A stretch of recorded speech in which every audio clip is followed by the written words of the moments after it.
সম্মানিত সভাপতি, শ্রদ্ধাভাজন সভাপতি, উপস্থিত সহযোদ্ধা এবং নেতৃবৃন্দ, আমার সামনে উপস্থিত আছেন হাইকোর্ট তথা তেলেমুর সহ তেলেমুরের কিয়দাংশ সকলকে জানাচ্ছি আন্তরিক শুভেচ্ছা অভিনন্দন। আসলে আমার পূর্ববর্তী বক্তব্য নাসির এবং আবুল কালাম আজাদ ওনারা সুন্দর কথা বলছেন।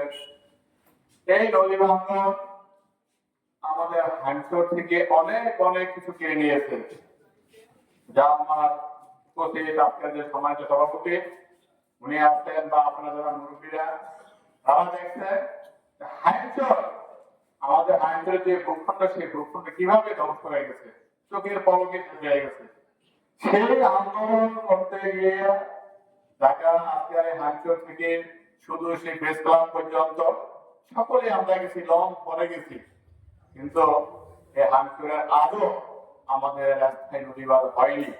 বিভিন্ন সরকার বিভিন্ন ভাবে ক্ষমতায় আসছে, বিভিন্ন কাজ করার চেষ্টা করছে।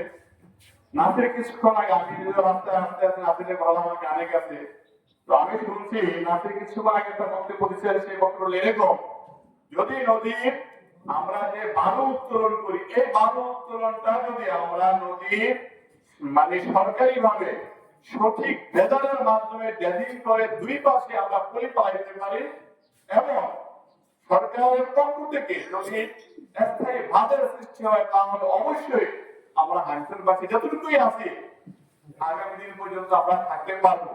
তো আমাদের বর্তমান যে সংসদ সদস্য শেখ ফরিদ আহমেদ মালিক মহোদয়, আমাদের মুক্তিযোদ্ধার সন্তান আর বাংলাদেশের প্রধানমন্ত্রী, আমাদের আকুল আবেদন থাকবে আমাদের এমপি মহোদয়ের মাধ্যমে আমাদের এই বার্তা যেন স্থায়িত্ব পালন করে এবং ওনার যে প্রথম বক্তব্য সংসদ অধিবেশনে যে বক্তব্য দিয়েছেন, এই হাইকোর্টের বাকীয় মানুষের জন্য দিয়েছেন, হাইকোর্টকে নদী ভাঙ্গার হাত থেকে রক্ষা করার জন্য, স্থায়ী বাঁধের জন্য তিনি সংসদে বক্তব্য রেখেছেন। আশা করি আমরা তার শরণাপন্ন হব, তার কাছে আমরা বলবো আমাদের মাননীয় সংসদ সদস্য যেন আমাদের এই হাইকোর্টকে রক্ষা করে এবং হাইকোর্টের স্থায়িত্ব বাদ সৃষ্টি করে সে আশাবাদ ব্যক্ত করে সকলের সুস্বাস্থ্য কামনা করে আমি আমার সংক্ষিপ্ত বক্তব্য শেষ করছি। আল্লাহ হাফেজ, আমাদের জিন্দাবাদ, সকলকে ধন্যবাদ।